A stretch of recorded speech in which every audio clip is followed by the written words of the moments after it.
Hi there, guys. Going to do another update of Midnight Discovery. This is a Knoxville, Tennessee crypto community meetup group that we do once a week around 5 o'clock for anybody who's interested. And also, we, frankly, at this point, half of us have been like half-time crypto, so we kind of do it all the time with each other. Fast-moving, very invigorating and interesting space is happening right now. Right. So this conversation is going to be about Neo, and it's also going to be about some of the other developments in the blockchain space.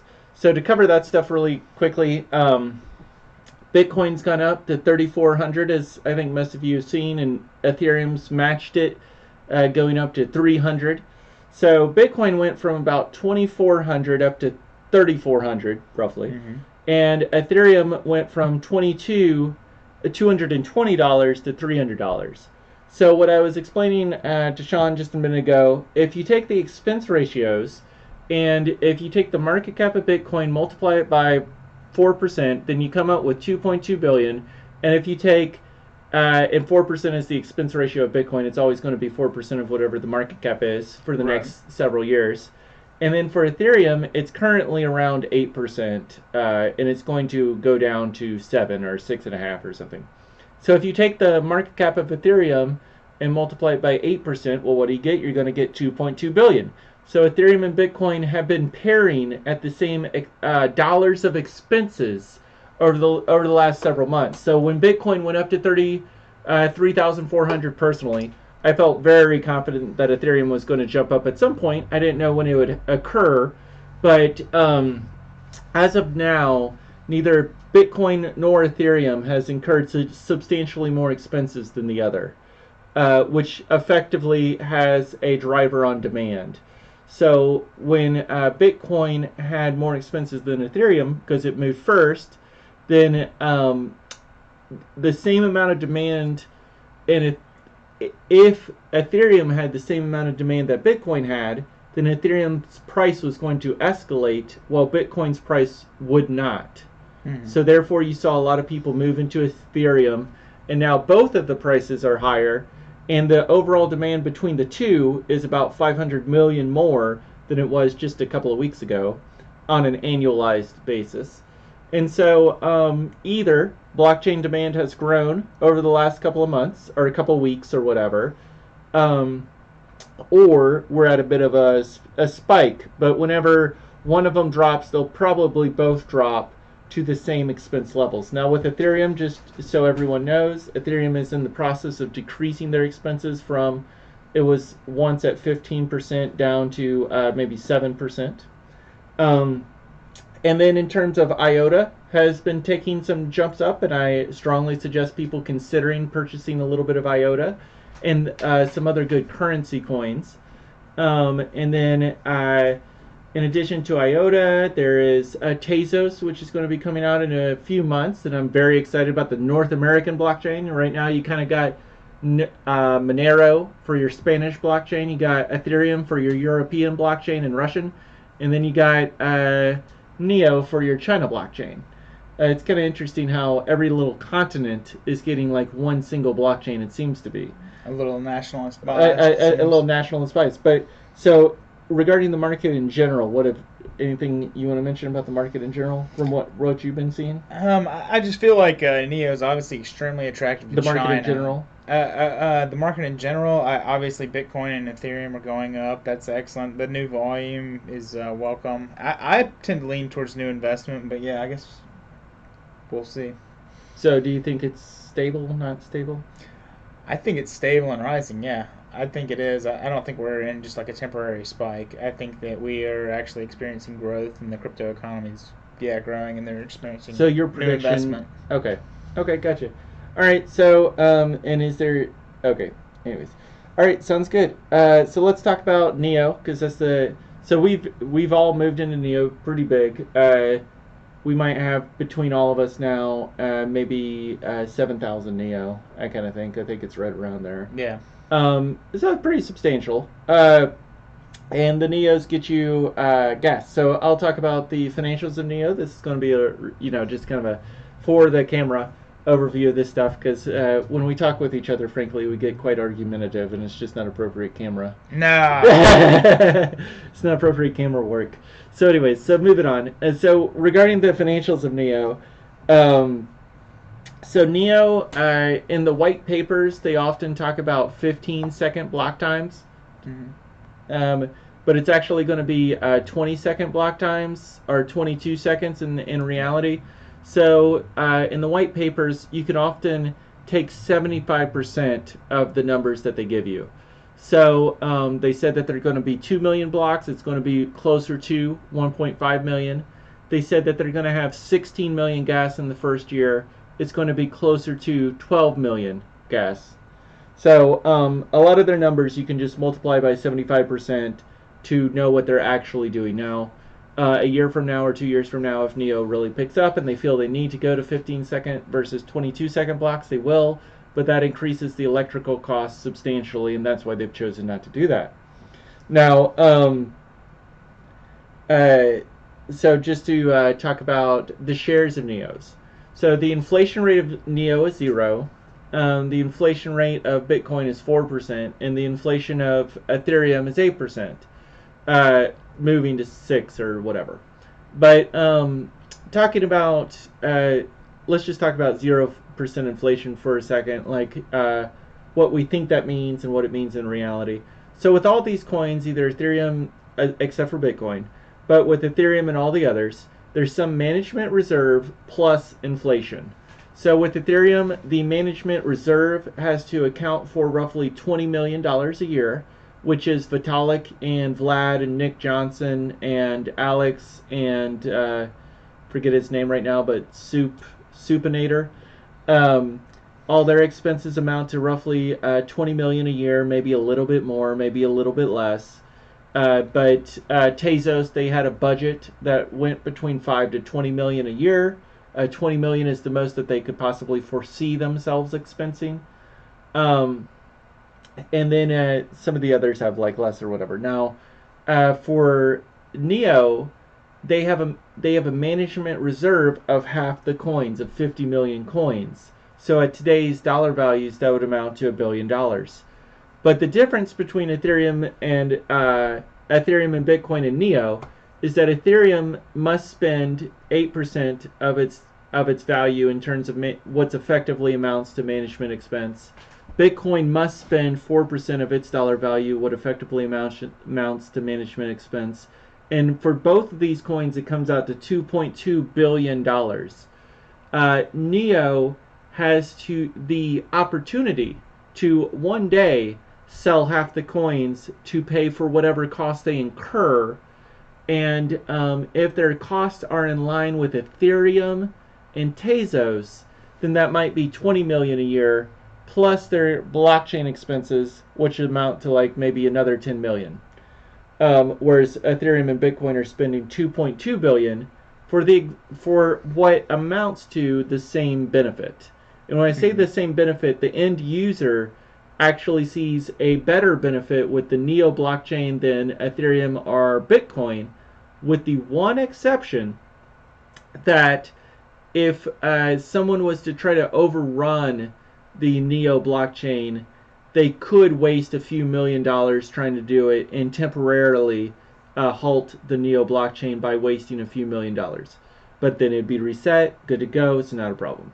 In order to prevent even the possibility of that occurring, which hasn't occurred so far, but in order to even prevent the possibility of that occurring, Bitcoin and Ethereum currently spend 2.2 billion of investor money each year, in addition to their 20 million, which is actually useful. That goes toward development and programming. Mm-hmm. Okay, so regarding the management reserve, the 50 million blocks, you want to have an idea of how fast these 50 million blocks are going to make it onto the market. Management has said that they're going to sell no more than 15 million, or basically a third, in a single year. So if they did that in their first year, that would amount to something equivalently to like 30% inflation. But that would also mean that they acquired $300 million. So whereas Ethereum is spending 20 million a year, if the management of Neo was spending 300 million a year, or 10 times, yeah, 10 times the resources of Ethereum, you're going to have a quite bigger group of people. One thing that you often see in terms of valid criticisms, even though, I mean, come on, you have to be nice to people who go first, but in terms of criticisms, the Ethereum team is 20 people, 50 people. It feels quite small. It feels quite small for the amount of money that their team is protecting. I would not object at all if the Ethereum team was 500 people, and if their expenses went from 20 to 200 million to get 500 people, that's an annualized salary of $500,000 each, or something equivalent to there. Fine, fine. But you need 500. You need a lot of people, a lot of developers. I want them the size of Google, Right. to Amazon. Yeah. when we're talking about the size that they're at.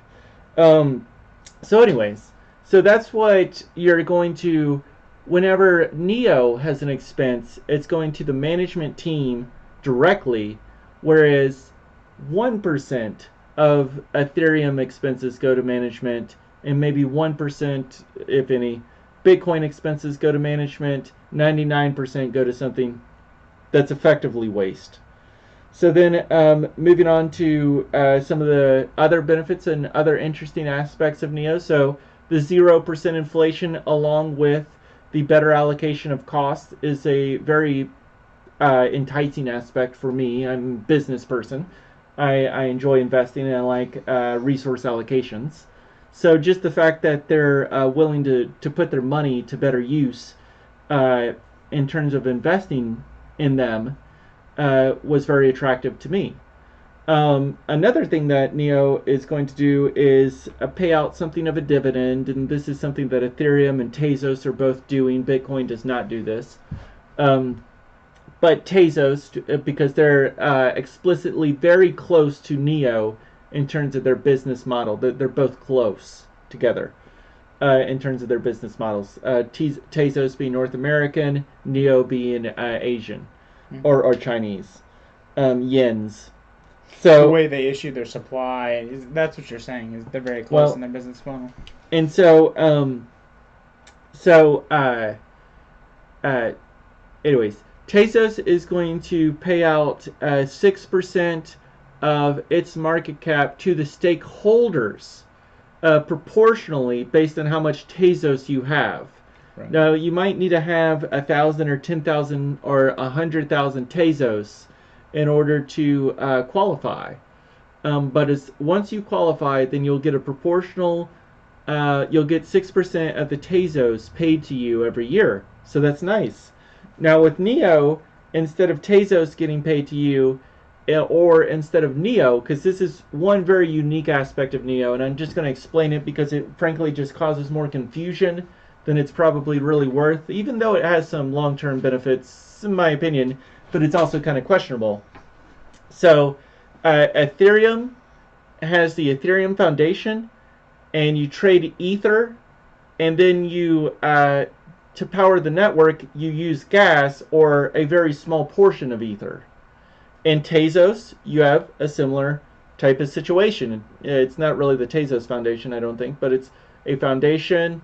You buy Tezos. I mean, it's called Tezos, and you buy Tezos, and then you use a small bit of a Tezi as your gas. Hmm. Now, Neo operates totally different. All their names are changed all the time. They used to be called Ant Shares, but I believe the foundation is called the City of Zion. So there's the City of Zion, who runs Neo, or Ant Shares. They'll effectively refer to themselves as ants probably forever, but they run Ant Shares Neo, and then they sell Neo, and then there's a completely separate unit, which is not a small portion of a Neo, but a separate unit called Gas. And so you have 100 billion. I don't know why I'm looking at this, but you have 100 billion Neo, and then over the course of the year, they will receive 12 million gas, which are just totally separate. And these gas units they currently sell for about $10 each, and Neo is about $20. So as a percent, it takes about 10 Neo to get one. So for every $200, you get $10 a year in this gas value, or 5% perhaps. So that's the important aspects. That's some of the important aspects in terms of thinking about whether or not to invest in Neo.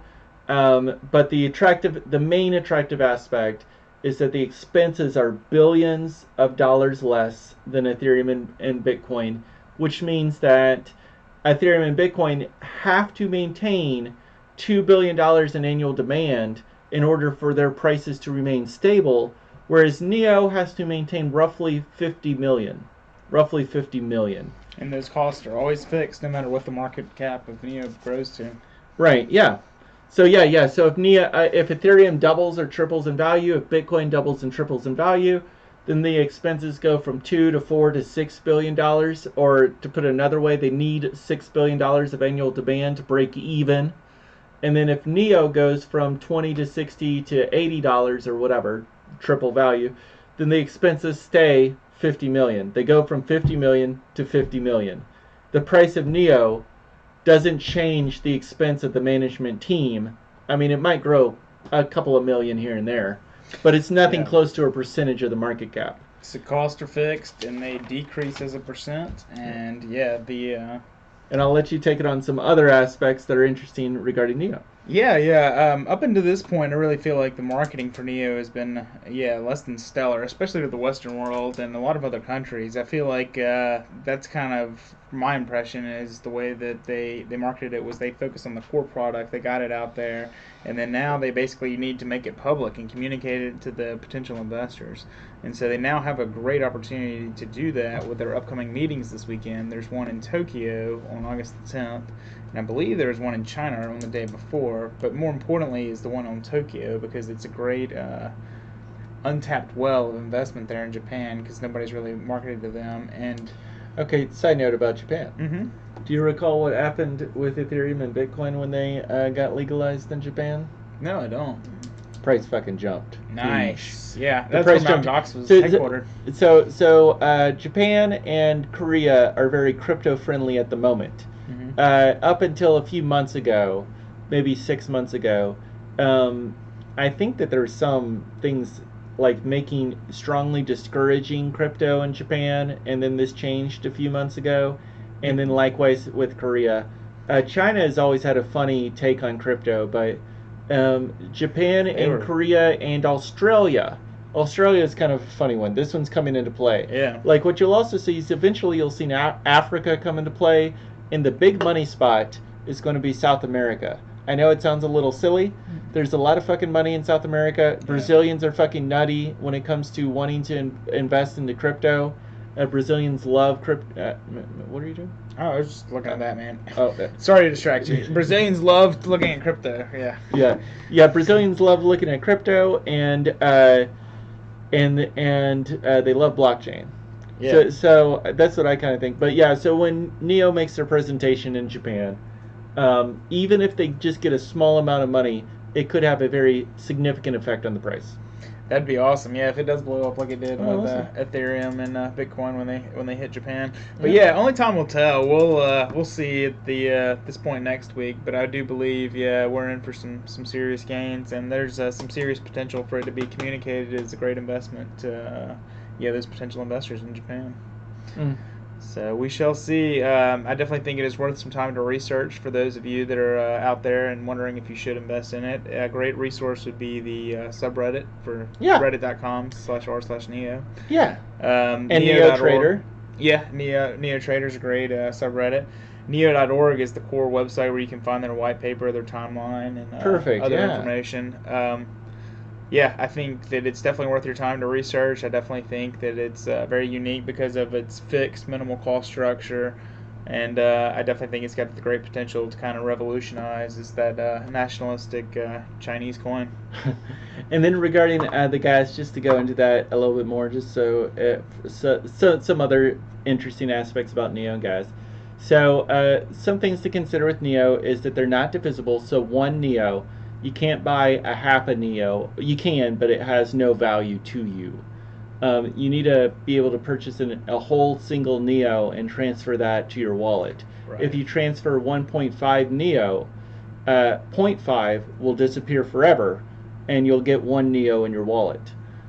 Gas is the unit that becomes divisible, similar to Ethereum and Bitcoin.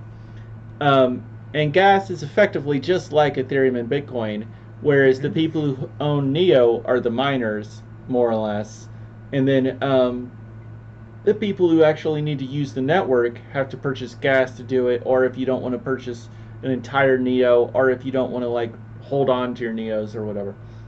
So for the gas ecosystem, the management team has 9 million gas on reserve, and there's 2 million gas traded on the open market. Gas is supposed to be issued at roughly 12 million a year, and then so roughly 6 times the amount of gas will be issued over the next year than is on the market currently.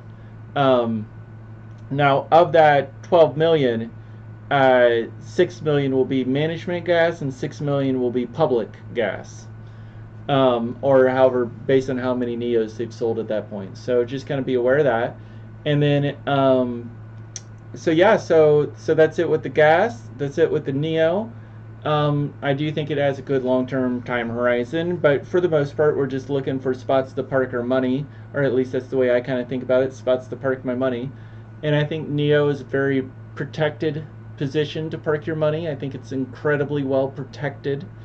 I think Bitcoin is reasonably well protected, and Ethereum, once they change, which, I mean, it's in their time plan to change in a year, or whatever the case, but after they change, Ethereum will become protected. But at this point, Ethereum still needs to get it still needs to finish doing what they're doing, and they're just, I don't know, I sometimes think that they're getting lost on their way to their goal. I've noticed that the business management side of Ethereum has been relatively weak, even though it started off strong. There have been negative influences creeping into the Ethereum scene, which is just bothers me. I don't like to see people tricked and fooled. I don't like to see hold moon. I hate bullshit like that. It's just misleading bullshit to confuse people. Hodlmans. Yeah, hodlman. I mean, it's all good having fun. Having fun is good. But in terms of legitimate investment advice, I will just tell you hodl is stupid. I mean, it's fine. If you're a basic investor, hodling That's a is one-trick pony, and you're never going to get the best returns that way. Well, and you just don't understand what you're doing. That's the main point. That I don't care about. Hodling is fine. Holding an investment is fine. Yeah, not understanding why you purchased it to begin with, not understanding how the value changes, is not good. Now with Bitcoin and Ethereum, people often think, if I was to ask anybody, does management automatically spend more money if the price goes up or down? Most people don't realize that they do, but as it applies to Bitcoin and Ethereum, if the price doubles, management must spend an additional $2 billion a year, like essentially in a giant fire pit. They have to take this $2 billion of investor money and just burn it in a giant inferno. And then, and that's what happens with Bitcoin and Ethereum, and a lot of people don't know that. So that's where, when it comes to hodling, these people are not encouraged to understand the things that drive value. And one of the things that drive value is very efficient or very low expenses. And this is, on a side note, because I know I can tell what's going on in the system, and a lot of people who are old Bitcoiners, I don't know if you know, but a lot of people who are old Bitcoiners know this, that miners are effectively your marketing team. So whereas Neo had no marketing team because in the past, the marketing teams are just effectively your miner community. Neo is not paying the $2 billion to the miner community to help market the coin. Therefore, Neo has to do it themselves. So this will create a lower startup, but a higher end value, because they're not locked into these billion-dollar negotiations. So anyways, that's the way. That's about all that I can think of that is useful and relevant in terms of the Neo's planned expenses. Actually, let me talk about this. The Neo Foundation wants to spend of the 50 million, 20% roughly is to go. 20% is to go to the foundation, 20% to the developers, 30% to cross investing or ICOs, and 30% into contingency. Contingency will probably, granted, it's going to be reserved for true contingency, I'm sure, but you could think of it in marketing as one thing that they just didn't really throw out there, unless this is lumped in with foundation. Now, mining is probably lumped in with foundation. Mm-hmm. So mining and marketing might be foundation. That's 20% of the money that they take, and then 20% is probably developers, like they say, the actual people, and then 30% will be 30% will be supporting ICOs and purchasing ICOs and investing in ICOs and getting ICOs going, and then another 30% is the contingency. So that's 100% right there. So if Neo sells $100 million and it follows their game plan, then that is to be 20 million to each of those places. And that's about the most Neo I can imagine them selling in 1 year. But they might not sell any Neo, and they might only sell gas.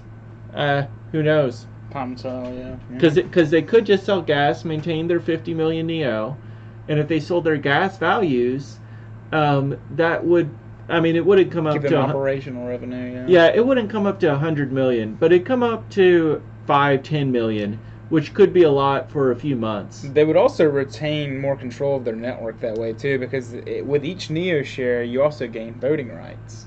You gain accountant, bookkeeper, voter rights, and this is kind of an interesting aspect of Neo. And personally, I'm an accountant. I'm a CPA.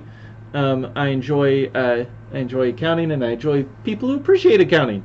Yeah. So what Neo does is this foundation, where, like I said, in Bitcoin and Ethereum, most people are just they're encouraged to be ignorant of reality, because the reality is terrible.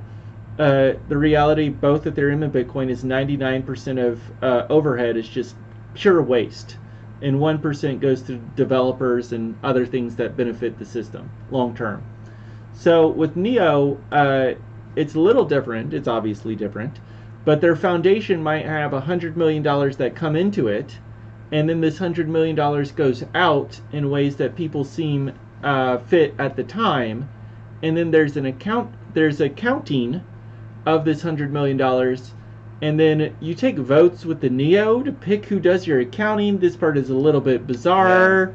Yeah. I don't really know how that works, but I'm fine if there's any public ledger, the same way that you have a public Bitcoin ledger, a public Ethereum ledger, you can do the exact same thing with a public accounting ledger. I know there's some accountants, it's not really hard. You just put your bank account online for everyone to see rather than just you. Mm-hmm. And if you do something like that, then you can create a public accounting system, which is what Neo is doing for their management team and all their expenses that they incur.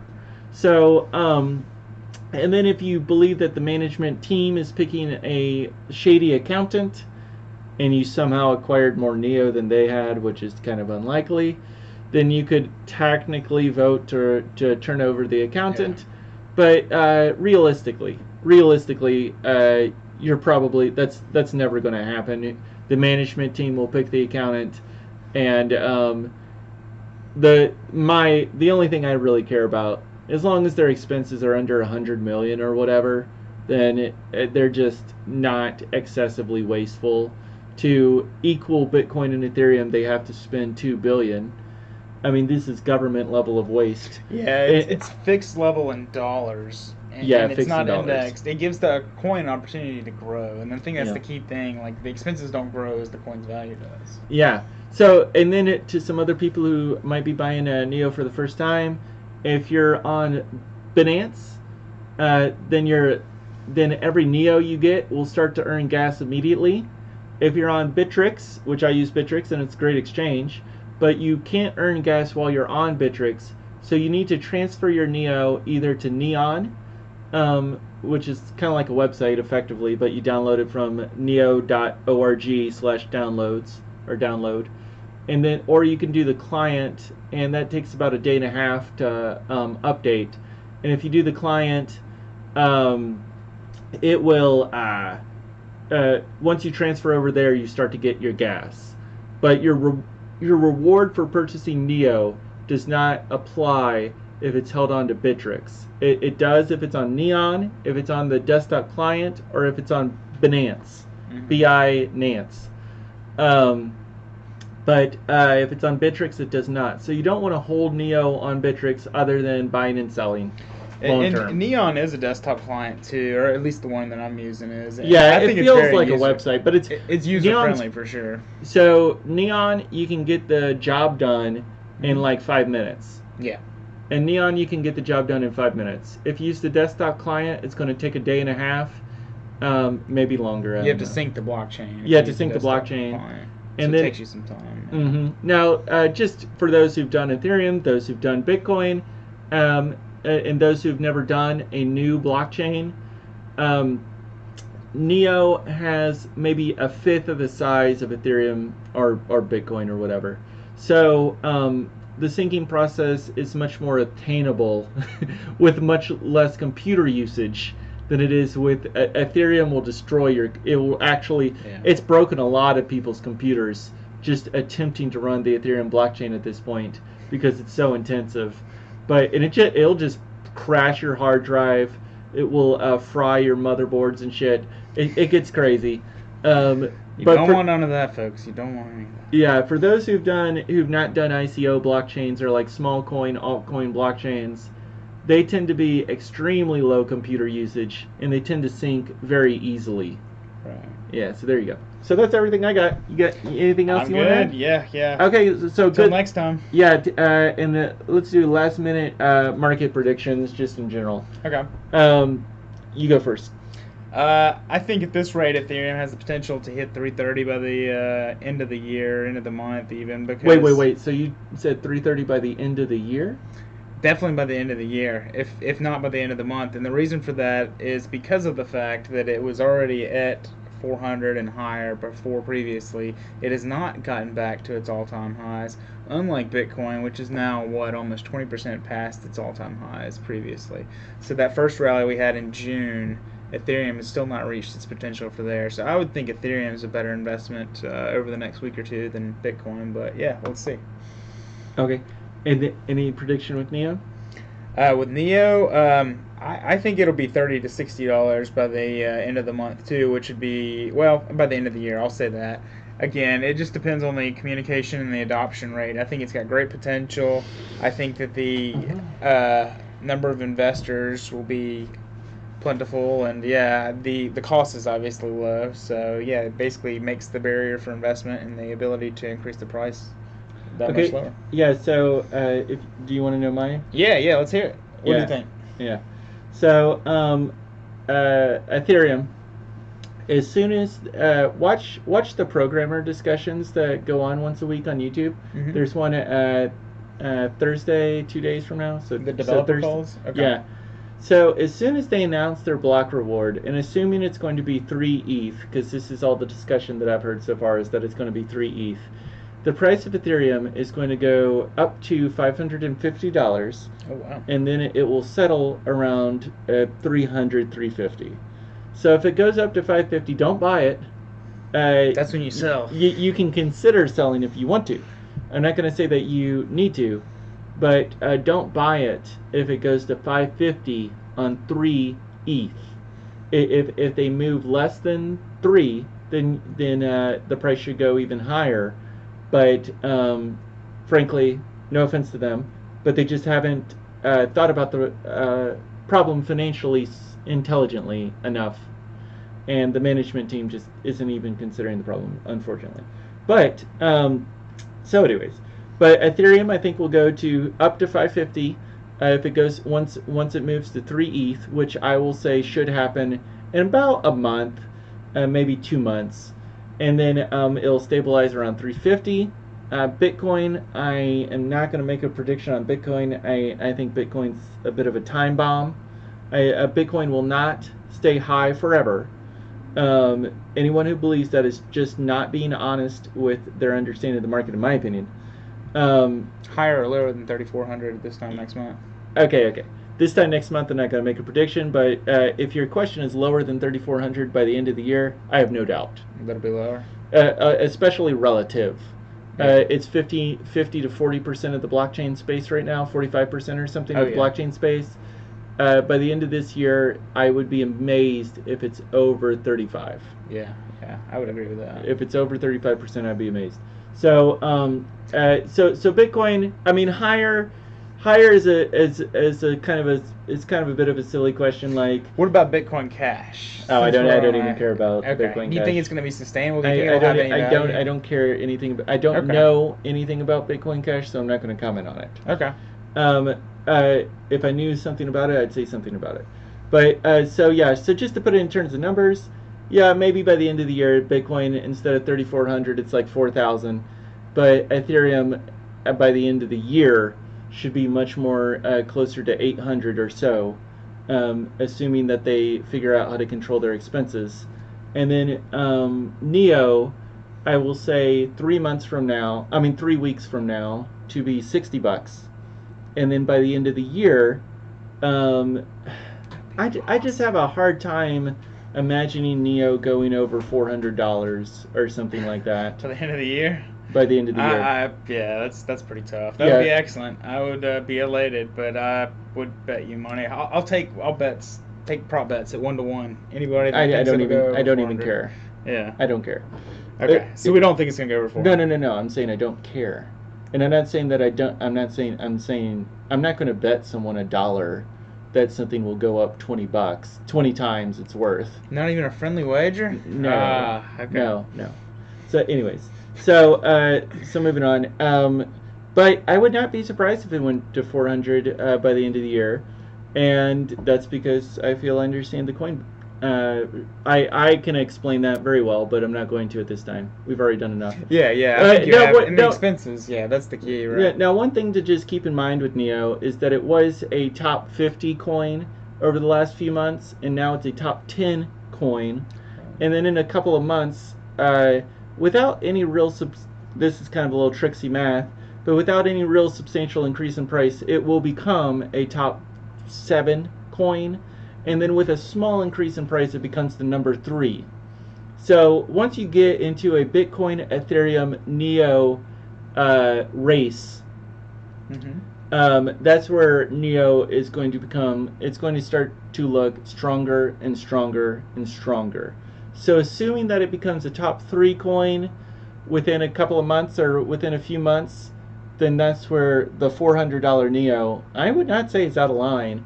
If it gets to $30 to $60 by the end of the month, which I think it might do, I think it definitely has the potential to do that. That's my opinion. Definitely 30, yeah. That's my opinion. And so we'll see what happens. But yeah, long term, long term being December and January, I'm saying Ethereum will rise substantially faster than Bitcoin. Neo will probably rise about the speed of Ethereum, but possibly faster. And that's about. And then IOTA, I want to get me some IOTA, but I'm waiting till someone sells it, because I think once Ethereum and Neo start taking off, people will sell IOTA in order to grab something with a finished product rather than speculative. My quick thoughts on IOTA are the proof is in the product. We'll see once they. But if you buy it now, you get a big cheap discount. So we'll see. Yeah. All right. See you guys. Thanks. Bye.